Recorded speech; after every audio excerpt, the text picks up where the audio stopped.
retomando aqui para o programa que estávamos rodando anteriormente, nós temos a partida direta do motor, como foi falado, e caso eu queira inserir uma alteração aqui, como por exemplo adicionar um contato, nós vemos que está desabilitado aqui na aba superior, na aba lateral aqui nós também não temos ferramentas que nos possibilitam de fazer alterações aqui em cima desse código.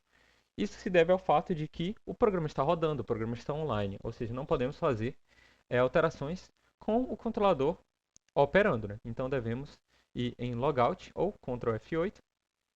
Desse modo podemos novamente fazer alterações em cima dos parâmetros e programação desses elementos aqui do PLC-PRG. Se eu quiser adicionar outra linha, né, que permite um código muito mais visual, muito mais organizado, nós vamos adicionar outra network ou outra rede. Em botão direito, inserir rede abaixo. E aí nós podemos aqui fazer a partida, hipoteticamente aqui, partida direta de motor 2. E aí fazer aqui uma lógica de partida parecida com essa, né? Se quisesse fazer aqui um motor 2, criar as variáveis associadas ao motor 2, nós poderíamos fazer.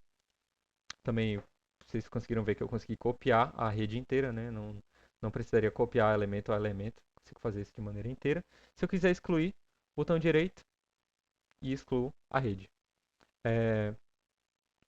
Como podemos ver, só foram criadas as variáveis associadas ao motor 1. Porém, nós temos agora um motor 2, né? Então, eu quero que essa variável de ligação do motor 2 seja a on2.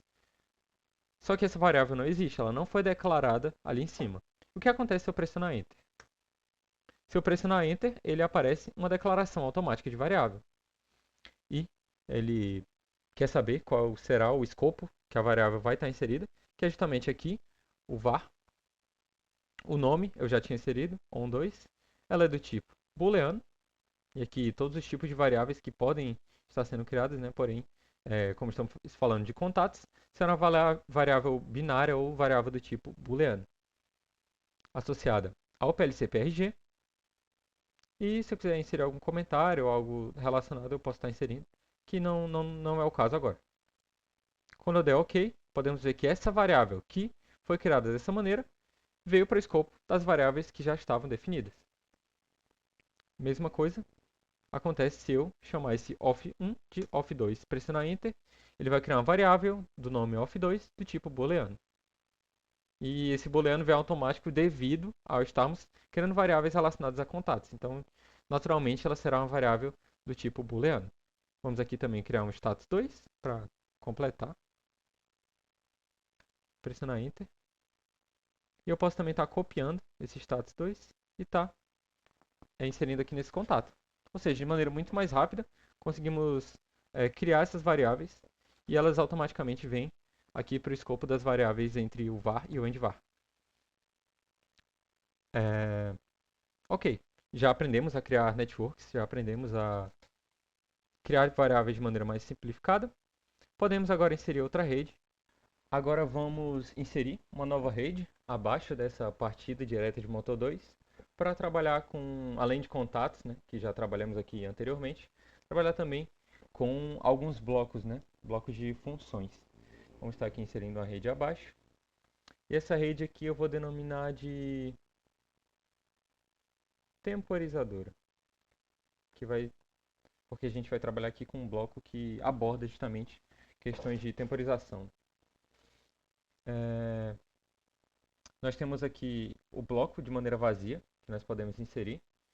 E tem também o bloco com EN e ENO. O que seria isso, né? Seria um bloco com a possibilidade de ter uma entrada e uma saída que habilitam ou desabilitam esse bloco.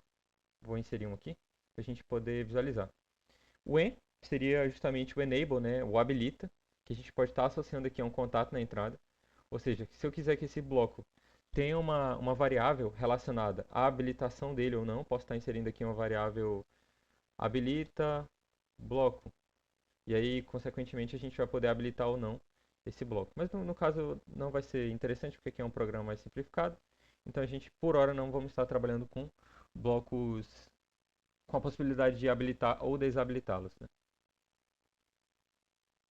Então a gente vai estar inserindo aqui um bloco simplificado. aqui vai ser um bloco de T1. Opa, perdão. Aqui não altera o nome do bloco. É aqui. Nós criamos aqui um bloco de T1 e naturalmente na entrada dele ele criou um contato aqui normalmente aberto e ele pede essa denominação aqui que é justamente a instância relacionada a esse bloco. Relaciona-se às suas variáveis. E aqui ele vai criar um bloco T1 com o nome de T1 underline 0 do tipo T1 no programa PLC-PRG. E, naturalmente, a variável T1 foi criada aqui como a instância relacionada a esse bloco. Com isso também a gente consegue estar associando as entradas e saídas desse bloco utilizando essa instância, né? Só que no momento a gente vai estar inserindo aqui diretamente no bloco, mas a gente pode acessar as variáveis do bloco também pela declaração de variáveis aqui. Bom, nós temos diversos blocos, como eu falei, e a gente pode visualizá-los no gestor de bibliotecas, em que a gente pode dar duplo clique aqui, né, caso ele não esteja aberto. A gente pode dar duplo clique aqui e vamos ser direcionados ao gestor de bibliotecas, onde nós temos as bibliotecas que estão disponíveis aqui no nosso programa. Como eu não fiz a instalação de nenhuma, nós temos apenas a Standard, que contém todos os blocos que estão disponíveis aqui para mim. Dentre eles nós temos o bloco de timer, que é o T1, que foi o que eu inseri. E aqui a gente consegue estudar a funcionalidade do bloco. É muito interessante saber como a saída se comporta mediante a entrada, o que é o ET e o PT, que se relacionam também como entradas e saídas desse bloco. A gente consegue fazer o estudo relacionado a ele.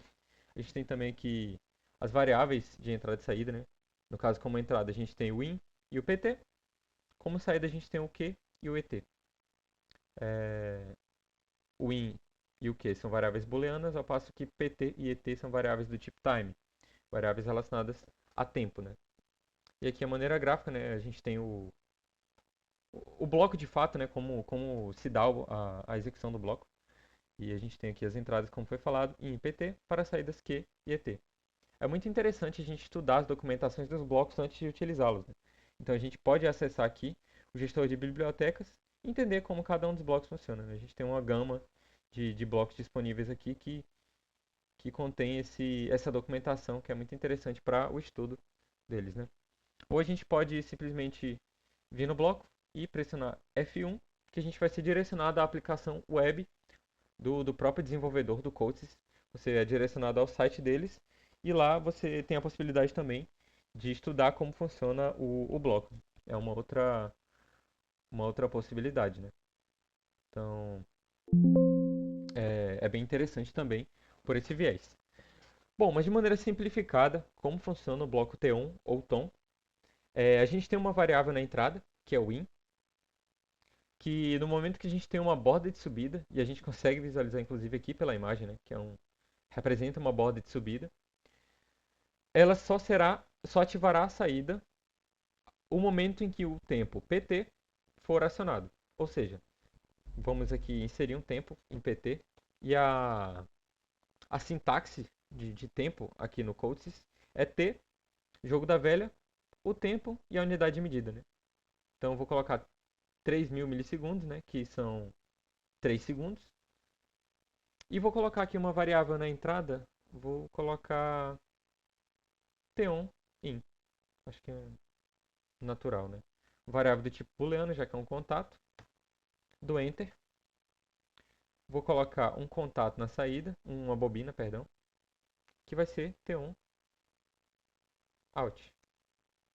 Também do tipo booleano.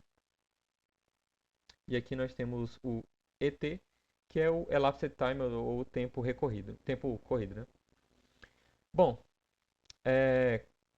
essa linha de programa funcionará da seguinte maneira. A gente tem o TOIN, que assim que ele tiver uma borda de subida, ou seja, assim que ele passar de 0 para 1 e passar 3 segundos ou 3.000 milissegundos, TOOUT também será ativado. Ou seja, é uma forma de temporização de gerar um delay dentro do seu programa, né? E para a gente rodar o programa, né, eu tive que fechar e abrir novamente. A gente vai novamente aqui dar um start no PLC, nosso PLC virtual.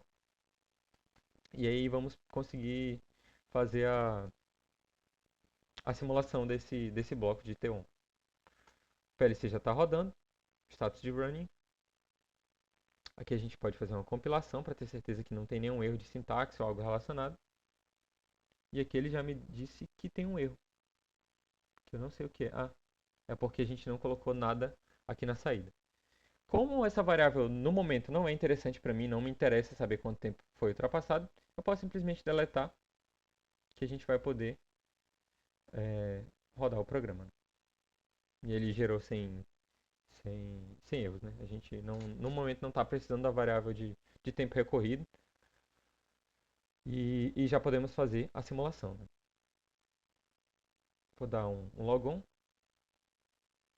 seria a senha. Essa senha é uma senha pessoal que eu criei, mas posteriormente no programa vou estar divulgando a senha para vocês. Um logon com download para a gente passar essas informações ao controlador. Carregando, fazendo download aqui de fato.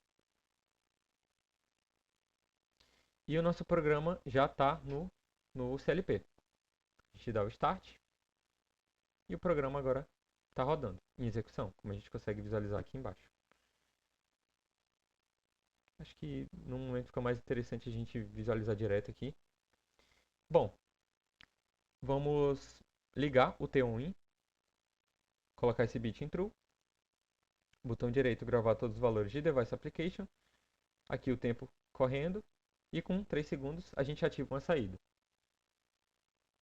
Novamente a gente pode colocar ele em false, grava o valor, a gente vê aqui, T1 out foi desligado e o ET, que é o tempo, né, de temporização que percorre relacionado ao PT, está zerado. Vamos fazer novamente uma borda de subida, duplo clique, gravando os valores, passa o tempo, 1, 2, 3 segundos, ativa o T-on out. Essa é uma maneira que a gente pode estar trabalhando com esse T-on. A gente tem também T-off para bordas de descida, tem TP para outras aplicações, enfim, tem diversos blocos temporais que a gente pode estar trabalhando aqui com os controladores. É uma maneira muito interessante de criar delays e criar programas em que a gente precisa de uma temporização em relação a dois eventos diferentes.